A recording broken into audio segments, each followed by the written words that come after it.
En effet, peut-être est-ce étonnant pour vous de trouver sur la chaîne une critique des chroniques de Bridgerton sur la première partie de la saison 3, étant donné qu'on n'a jamais véritablement évoqué ni les 2 premières saisons, ni le spin-off, qui était donc sur la Reine Charlotte, qui est sorti, je crois, l'année dernière, si je ne dis pas de bêtises.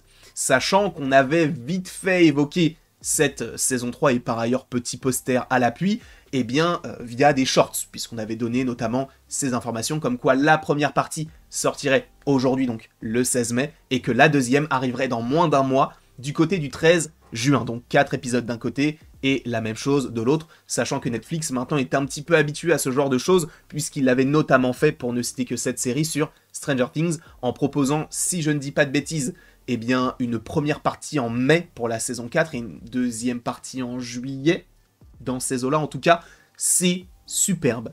Cette série, elle est géniale. C'est vrai que je ne l'ai jamais vraiment évoquée, mais c'est parce que, quand j'ai véritablement rattrapé toute la série, c'était déjà trop tard, entre guillemets, on n'était plus vraiment dans l'actualité de la série. Et je tiens aussi à remercier ma maman, puisque c'est ma maman qui m'a fait découvrir plein de séries, notamment plein de séries anglaises, notamment du coup les Chroniques de Bridgerton, Sherlock aussi, c'est avec elle que j'ai vu cette série, et aussi avec ma sœur, et j'ai regardé avec ma mère aussi, Agatha Raisin, enfin tout ce qui est anglais, ma maman aime, et je pense qu'elle m'a aussi un petit peu transmis cette affection envers ces séries du côté de l'Angleterre, en partie, hein, c'est toute la Grande-Bretagne, et par ailleurs, je suis d'autant plus intéressé aujourd'hui par plein de séries anglaises, avec notamment Afterlife, donc à ne pas confondre avec After Earth, qui est donc le film avec Will Smith et son fils. Là, je te parle de Afterlife, donc la série de Ricky Gervais, et avec Ricky Gervais, celui qui a notamment conçu la série The Office, qui est une série notamment sur Netflix,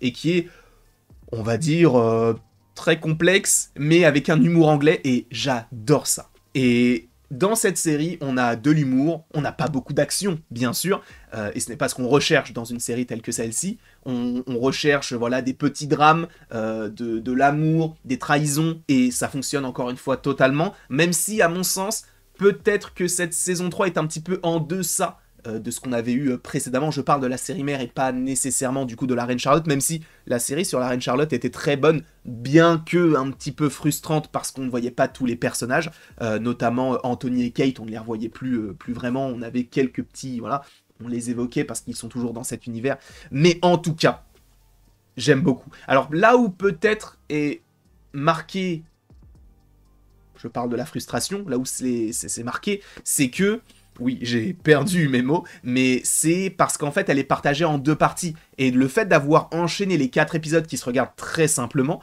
bah, en fait, tu te dis, bah ouais, mais il manque quelque chose. Bien sûr qu'il manque la saison 2, donc, enfin la saison 2, en tout cas la partie 2 de cette saison 3, donc quand elle sortira, bien évidemment qu'on en parlera sur la chaîne, mais c'est vrai qu'on a ce petit truc de ah, j'ai envie d'avoir la suite, ce qui fonctionne en soi, mais c'est vrai que les intrigues peuvent être un petit peu répétitives, notamment par rapport à certains persos qui prennent un petit peu les développements qui avaient été faits sur d'autres personnages dans les saisons précédentes. Je parle notamment de la famille Featherington qui bascule ses problèmes d'argent, entre guillemets, plus du côté de la famille Cooper, si je ne dis pas de bêtises, notamment avec Cressida. Bref, en tout cas, il y a des petites similitudes où tu te dis, bon, c'est vrai que là, ça commence non pas à tourner en rond, mais on est un petit peu sur la même dynamique, notamment avec Benedict. C'est un peu la même chose. Mais toute l'ambiance autour des personnages, et notamment de la famille Bridgerton, elle est superbe. Alors, évidemment, il n'y a pas Daphné, puisque, si je ne dis pas de bêtises, Phoebe Dynevor, qui est donc l'actrice qui interprète eh bien, Daphné, je crois qu'elle ne reviendra plus dans la série, tout comme Roger Jean Page, qui lui aussi était dans la saison 1, et c'est aussi pour ça qu'on le connaît, notamment par rapport à son rôle de... Je ne me souviens même plus de son nom, mais bref.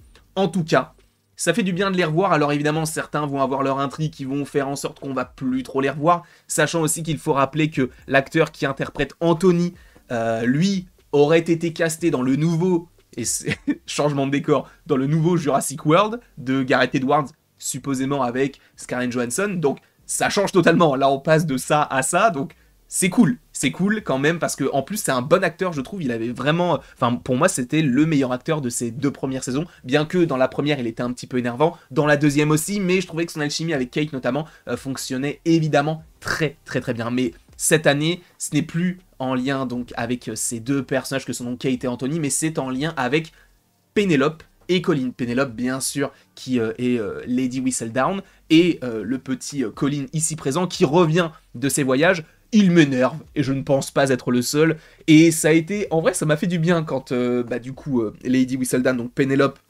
a donné justement une petite leçon d'humilité, entre guillemets, dans un élan d'énervement.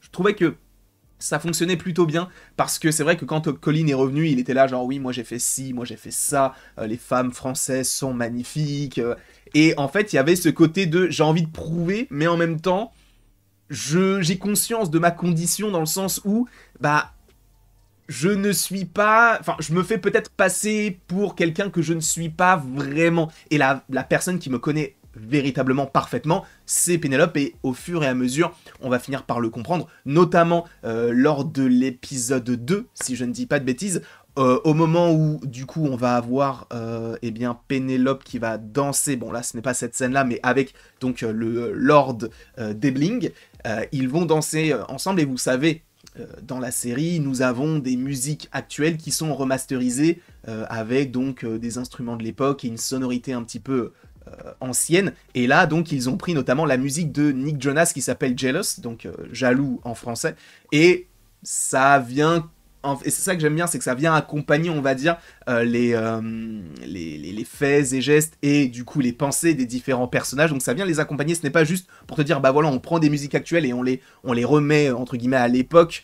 Et ça fonctionne quand même bien, mais c'est vrai qu'il y a toujours une petite explication. Il y avait notamment une musique qui s'appelait Everything, Give Me Everything, et je crois que c'était une scène un petit peu olé olé, bah, entre deux personnages. Je ne vais pas forcément trop en dire ici, bien que cette critique, et c'est écrit encore une fois sur la miniature et dans le titre, contiendra des spoilers. Sachant qu'en plus de Pénélope qui va avoir donc une relation un petit peu conflictuelle, et c'est évident avec le personnage d'Héloïse, qui elle s'est un petit peu rapprochée amicalement du personnage de Cressida, qui était, on va dire, l'une des antagonistes légères de la série, eh bien on va avoir du coup une petite animosité entre les deux personnages, mais on sait très bien comment ça va se finir. Elles vont finir par se dire bon bah c'est pas grave.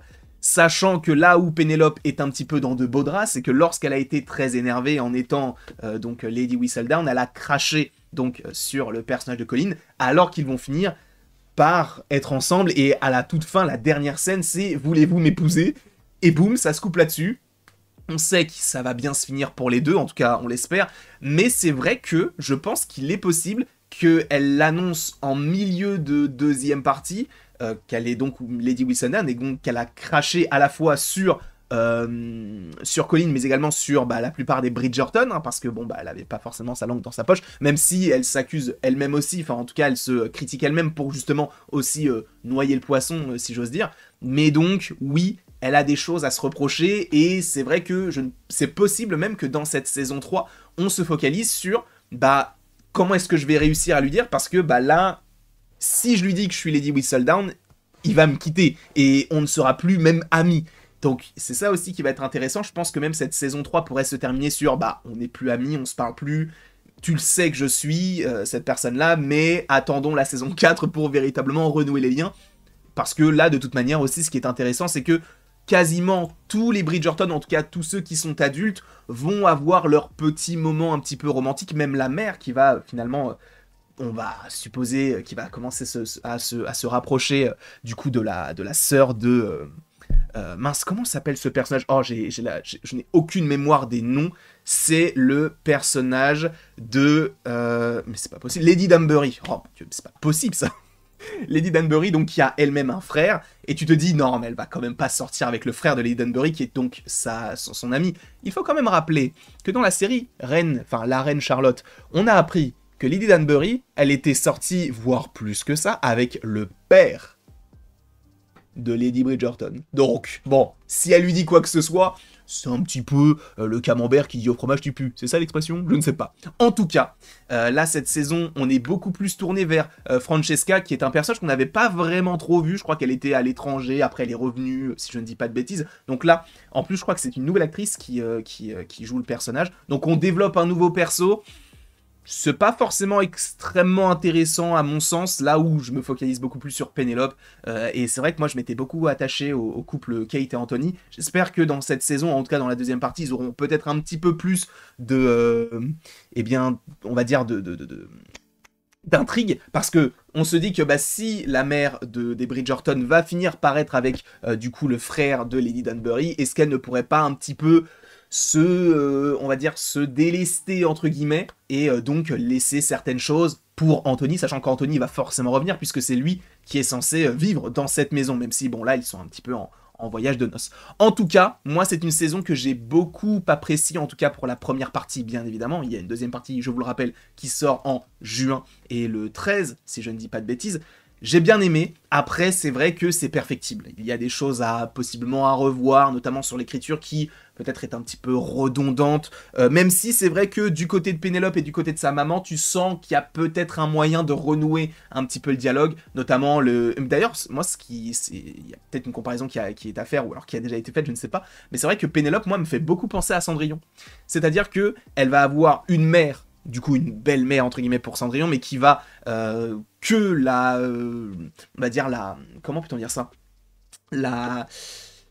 en gros la critiquer, ne pas forcément lui porter de l'intérêt, et les deux sœurs sont un peu Javotte et l'autre meuf de Cendrillon là.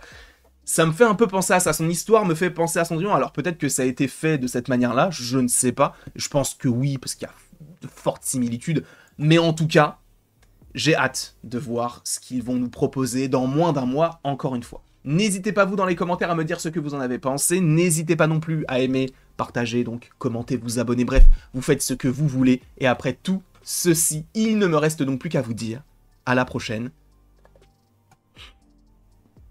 Bah ouais, pour la prochaine. Et encore une fois, merci beaucoup à vous d'avoir été présent. Et j'espère que cette vidéo vous aura plu. Et en vrai, bah, de toute manière, on reviendra bien sûr pour la deuxième partie de la saison 3.